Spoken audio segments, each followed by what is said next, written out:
Welcome to Films and Stuff with your hosts, Pete Mitchell and Ethan Hunt. Hi, everybody. Welcome back to the Films and Stuff podcast. I'm Ethan, super enthusiastic today, joined by a hopefully equally enthusiastic Pete. Pete? How are you, buddy? I am great. Look, I've got my Mountain Dew. You've got your Diet Coke. We are hunkered down, ready to discuss something that I was super excited to see. It's the Thunderbolts from MCU. That's right. This is the last film in Phase 5 of the Marvel Cinematic Universe. I guess I kind of knew that, but I was more excited because after like a long hiatus, we saw Captain America New World Order. Is that what it's called? Yeah. And I was a little bit disappointed, I have to say. Not really what I wanted to see, but I was assuming that they were saving up all the good stuff for Thunderbolts. And the Thunderbolts, I was assuming were going to be a little bit more, shall we say, off color, like akin to Guardians of the Galaxy, akin to Suicide Squad, akin to, some of the lesser known groups, so that maybe like Deadpool, for example, say be a little bit more aggressive and colorful and, not give a hoot about, following kind of like the standard MCU guidelines. So I was very, very excited to see this. And I think you were also, right? Yeah, I was. I was looking forward to it because in general, I like all the cast that was in this movie. I love Red Guardian. Of course, I knew that's definitely your favorite was Red Guardian. Far and away. Yeah. Should we get into ratings, or do you want to get into? Let's do a quick synopsis. Yeah, let's do a synopsis. All right. So for those of us who don't know what the Thunderbolts are and who the Thunderbolts are, the Thunderbolts are originally in the comics. The very loose concept was imagine the Suicide Squad in the Marvel Cinematic Universe. It was a bunch of guys who were working for the US government. The Suicide Squad in the DC universe was a bunch of criminals working for the government. Here, not necessarily criminals, some anti-heroes, etc., but they were basically not the worst bad guys, right? So they were like the B tier or like even the C tier of semi-bad, semi-good guys who end up being put together on a team, and they become part of what's eventually known in the comics, at least, as the new Avengerz squad, which happens here in this movie as well. Spoiler alert. Spoiler alert. So, anyway, so it's basically a bunch of characters we've seen in previous MCU movies. So you had Red Guardian from Black Widow. Kind of a hodgepodge, though, don't you think? Absolutely. So, like, are the comics such a hodgepodge? Yeah, kind of. Oh, kind of. Okay. So you had Red Guardian from Black Widow. Yep. You had Yelena Belova, also from Black Widow. Winter Soldier. Yep. Taskmaster, the main bad guy in Black Widow. We have Ghost, who is the main bad guy in Ant-Man and the Wasp. Yeah, different costume. You have U.S. Agent, the speed bump in Falcon and the Winter Soldier. Yeah, the second Captain America before it went rightfully to Sam Wilson. Yeah. Oh, and Bob. Spoiler alert, Sentry / the Void. Yeah. Okay, let's do our usual thing. First of all, what was the theater experience like? Were you excited, and what was the theater experience like when you went and saw it? Oh boy, that's pouring salt on a wound for this reason. So I was supposed to go with my MCU movie watching buddy who bailed on me at the last minute. So I went by myself. I went to an 11:30 p.m. and the cinema, I bet it held 100 people and it was probably 75-80% full. Oh, wow. Okay. Yep. Except for probably the first two rows, it was pretty packed, I have to say. And I was surprised for an 11:30 opening night. So that's a pretty good turnout for it. That's a great turnout. Yeah, and that's a little bit, I think, unusual because I mean, Captain America, for example, is Captain America, right? So if you're gonna have a sequel, third sequel, it's got like the name recognition. Thunderbolts, I don't think had the same name recognition. Not at all. No. And apart from who would you say is kind of the lead? I mean, there's not really a lead here. No, So definitely Florence Pugh. I mean, she's probably the lead in terms of, I mean, she's got the first billing, to be honest, on the IMDb page, but I don't think that alone she was like such a character that people are like, oh, I've got to go see Yelena Belova. You know, she doesn't have a name like Black Widow. She doesn't have a name like Captain America or Iron Man. Right. Like she's known as Yelena Belova, Yeah. right? So I mean, I don't think that was like the reason why, like, oh my God, I've got to go see Yelena Belova. Like I love Yelena Belova. So I was a little bit surprised by the turnout, and that will maybe impact how this film does. But yeah, it was pretty good turnout, I have to say. Okay. What did you think of the movie? So I mean, when I was watching, let me just compare to the good old days of the MCU, you know, like Thor Ragnarok, which I still think is like the pinnacle, you know, start to finish, fantastic movie. Guardians of the Galaxy 2, for example. I thought that Captain America New World Order was kind of disappointing. Mm-hmm. Like I would not see that movie again. There really wasn't any scene that I wanted to see again. And I can't remember any memorable lines or anything that I laughed at. I thought Thunderbolts was going to be fantastic. Like I said, I thought it was going to be on par with like Deadpool humor, Guardians of the Galaxy humor. I thought it was going to be a little bit more raunchy and funny. I walked out of there thinking that with the exception of David Harbour, Red Guardian, it was a very, very boring movie. Really? Yeah, I gave it a wait for streaming. Wow. Okay, that's surprising, actually. Yeah, I really,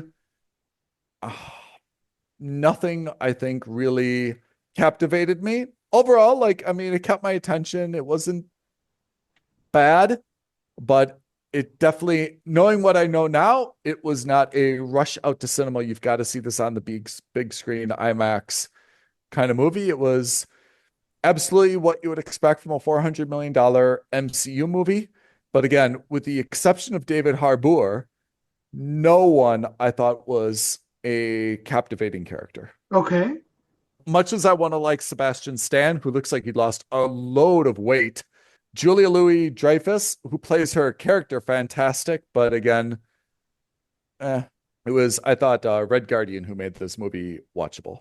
Oh, man. All right. I think we had differing opinions then, huh? Definitely. Definitely. So I walked out of the cinema and I was ruminating on the film for like the full day because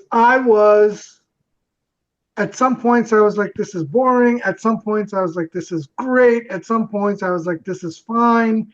Yeah. I wasn't sure where I fell on the movie. Okay. But the more I sat down and the more I thought about it, the more I started really liking the movie. And more importantly, the more I liked it because of its positioning in the MCU. Tell me. First of all, in typical Marvel fashion, which has not necessarily been the case in the last couple of movies, the humor landed. David Harbour was hysterical. He is fantastic. Okay, and other MCU movies have tried the quips and tried the jokes lately, but they have not landed. And David Harbour's character made some of those jokes really funny. He is without question the MVP of this movie. Do you agree? Like the comedic sidekick. Yep. Really, it worked incredibly well. And also, can I say, he's not actually, like as an actor, he's trying to be funny, but as a character, he's not trying to be funny. No, he's like, he's like, that's how he is. Just like that's how he genuinely feels the way he feels. Yeah, that's I think the brilliance of the humor is that it's not like jokes written in, Yeah, it's actually his character's personality that's so that's funny. right. That's exactly A right. little bit like Batista's character in like Guardians of the Galaxy, right? Yeah, which is what made it very quote unquote authentic, Yeah. right? And that's, I think, Yeah. why those jokes landed. Not even like jokes that said out loud, but like, like where he's rushing to clean up the house and he washes his mouth out with dish soap, right? Because he's fallen so low. And like, you know what I mean? Like that kind of Yeah. stuff I thought The was way he great. drinks out of the faucet after that. Yeah, like it was, Exactly. Right. So it's those little things, right? And the really shitty limousine that he's got, that yeah. he's driving through the desert to try to get to Yelena to save her 14 Yeah. hours too late. And he's talking about, I didn't realize how big this country is. Ohio is huge. Yeah. You know what I mean? Yeah. So things like that, Yeah. I think made that the humor element Yeah. He was the fantastic. funniest in none of the other movies that we've seen. Definitely not in Captain America. Definitely not in Marvels. None of those jokes landed as well. That's right. This one, I think the jokes landed really well. There was nothing in Captain America New World Order. Not Nothing. not certainly nowhere near on this level. So No. that's the first thing. Yep. The second thing that I thought was good was the action sequences. I thought some of them were good, but none of them were like bombastic crazy. Like it wasn't like this massive CGI fest where you're Yep. talking about like bombs blowing up everywhere and things like that. Yep. Some of the fight sequences were fantastic. I think the time where you see them meeting each other for the first time in the incinerator and not Yep. realizing that they've been set up and then slowly realizing they've been set up, Yep. that fight sequence was good because it kind of lets everyone know what everyone's skill set is Yeah. for those who haven't seen the TV series and things like that, right? So you learn It about Ghost and what she can do, and you learn about U.S. Agent and what he can do, and so forth. yeah. But honestly, my favorite thing was the finale, the bad guy. If you compare him to all the other MCU bad guys, right, and the Yeah. final last stand battle, this was one of the most underwhelming. There was no crazy, like New York wasn't falling apart. You didn't see buildings crashing upon each other. You didn't see aliens flying out of a portal, nothing like that. Yep. But I think that's what made it so good, was because this was the movie where they were just like, listen, we don't need to make that final battle sequence this crazy, bombastic, ridiculous thing. It wasn't, it was really an internal battle. It wasn't an external battle. And it felt very mature for the Marvel Cinematic Universe. I will, in a way, dovetail what you said, which was I agree that it was an appropriate bad guy, an appropriate climatic scene where we didn't have the typical Avengers alien portal with all these hundreds of millions of, aliens coming out and streaming through New York and making havoc. I thought that the idea was very good. I thought that his turn to a heel was a little bit fast and Mm-hmm. abrupt. It just seemed to be a little bit accelerated in terms of his arc, where it's very, very slow to like reveal who is this guy, right? Yeah, It's just this mystery for the first half of the movie, or for the first part of the movie. Then he's kind of like this helpless little guy that we're supposed to have a little bit of sympathy with. He's obviously suffering from, if not like a mental disorder, he's definitely a little bit, he's definitely got some kind of depression, some kind yeah, of like bipolar disease yeah, kind of thing. which is a touchy area. Yeah, And then I thought his turn from hey, I just want to be kind of like loved and seen to well, I'm a god. I'm just gonna like beat up everybody, even though they were all really nice to me. And I'm just gonna kind of like kill random people on the street kind of thing. I thought that was just very abrupt. I don't think it was necessarily a bad storyline because I think it's hard to come up with new MCU storylines, but I just kind of felt like yawn. Okay, like it happened really fast. Like within a matter of, a few minutes, he went from the guy who just wanted to be liked and wasn't sure what he could do. And now he's just like a blonde-haired superhero, stronger than everybody. Again, the character arc just went a little fast for me, and I think we've also seen that in like Ms. Marvel, maybe, Okay. where the lady had the suit, like similar to the Iron Man suit, and we're like, hey, it took Iron Man a long time to kind of like harness his powers and to be good in the suit. And this lady just got her suit and she's like automatically like amazing at it, you know? All right. So I just kind of thought it was a fast character arc. Didn't necessarily dislike it, but that was a little bit of an issue for me. And we said, look, Red Guardian, fantastic. I thought, honestly, Florence Pugh did a very good job. She was very authentic to her character. 100%. But I think that John Walker is not at all likable and not compelling as a character. Antonia Dreykov, Taskmaster, I mean, we saw her for one facial shot.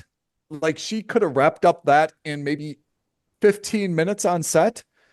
And Ava Starr, Ghost, new uniform. And to be honest, not a compelling character, either in her superpowers or she's not funny. She's just kind of like along for the ride. Mm-hmm. So again, apart from Harbour carrying this from a comedic element, Julia Louis-Dreyfus, Valentina Allegra de Fontaine, I think is the best bad guy or heel. Yeah, I mean, she's got strong, smarmy Viola Davis vibes, right? And same kind of role that she had in Suicide Squad. Yeah. Like I thought she plays that role fantastic. Fantastic. But I mean, it was a good movie. I enjoyed it.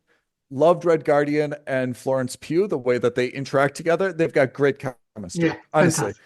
Sincere father adopted daughter chemistry. Yeah. But apart from that, I thought that Taskmaster, I thought that Ghost were absolutely unnecessary. And I thought that John Walker is super unlikable. So I agree with you that they could have probably given a little bit more time fleshing out some of these guys. Theoretically, that's what the TV series were for, but they didn't really do that in the TV series either. Yeah. But having said that, I still liked it because it's different. It's kind of like how Ant-Man was different because it was a heist movie that had superheroes in it. Yep. This was different in the sense that this was a superhero movie that didn't deal with superpowers. It was a superhero movie that kind of dealt with depression, with mental health, and kind of like fighting through that depression and dealing with that, right? And for at least for superhero movies, that's not been tackled anywhere. I thought it was a breath of fresh air that the final battle sequence takes place inside Sentry's mind and it's against the Void and isn't about using superpowers to defeat a bad guy. All agreed. So let's talk about the ending. Do you like that they are now, first of all, I like how they got the word, how they got the name Thunderbolts. I thought that was hysterical. I thought that was a great running line. Yeah. Right? Why did they have the asterisk on it in the... Because their Thunderbolts are now the new Avengers. Oh, I see. Okay. Yeah. I mean, I thought that storyline I thought was fantastic. The way that was carried by David Harbour. They couldn't even agree who was like the sponsor. But there was like Shane's Tower World. No, Dimitri's Pipeline. Yeah. But I would if there was a sequel called Red Guardian and Yelena, managed by Valentina Allegra, I would watch that. If it's going to be the Avengers, because the great thing about the Avengers was every single Avenger was awesome and they could have their standalone film. We don't want to see John Walker standalone. Okay. No. And Ava Starr, who's so pretty, honestly, she cannot act or they're not giving her anything because her character is super boring. So I think that's the point of this movie is that the sum of the parts is greater than the individual. Yeah. I didn't like John Walker at all in Falcon and the Winter Soldier, but I kind of liked him in this. He was unlikable, but I still kind of liked him. I agree that they should have done a little bit more backgrounding on the different characters, but I still kind of liked him. If there's going to be a new Avengers, is Bob, is he going to be now a member of the Avengers in He his is, superhero? yeah. I imagine we're going to see Sentry in the Doomsday movie. Yeah. I'm happy that Bucky is back. I like Sebastian Stan. I thought he's definitely a good link between the old and the new. Yeah, As is Yelena, who's kind of a stand-in for Black Widow. So there's yeah. a little bit of that. But anyway, let's see how it goes. What did you think of the end credit sequence? Ah, thank you for reminding me. I didn't see it. Can you tell me what it was? Oh, okay. So did you see the mid credit sequence? Nope, I didn't see either. Okay, so the mid credit sequence it was made for you. Oh, tell me. You flash forward a couple of weeks later, you see this woman in the supermarket looking at a bunch of cereal boxes. Okay. And David Harbour rocks up and he's like, might I suggest a box of Wheaties? And the reason is because on the new Wheaties box, it's the new Avengers. And he poses with the box because she doesn't recognize David Harbour. She doesn't recognize the Red Guardian. Is he in his getup? No, he's just in a regular outfit. Yeah. Okay. But he keeps trying to push it onto her, and he's obviously trying to fish for that's me on the box, you know? Yeah. Like, and this lady just looks at him weird, and she's like, thank you. And she takes the box of Wheaties from him. She walks down the aisle, and in front of him puts the box down and walks away. And as she's walking away, she's like, that's me on the box. It's very good. That's the funny mid-credit sequence. Okay. What's the end? Then the more serious end credit sequence. I think this takes place like a year and a half after the movie, right? It says like 14 months later or something like that. Their headquarters, their base is now the Avengers Tower, right? Same Tony building. Stark's yeah. So they're sitting there. They walk in, and like Bucky's had a huge argument. He's just like, I can't believe it. Sam Wilson, the Captain America, has put a trademark on the Avengers, and they're clearly fighting. So the new Avengers, there's that team, right? The Thunderbolts. Yeah. And then Captain America has put together his own Avengers team. Who's on his team? We don't know yet. We just know that he's put together a team and that he's trademarked the word the Avengers.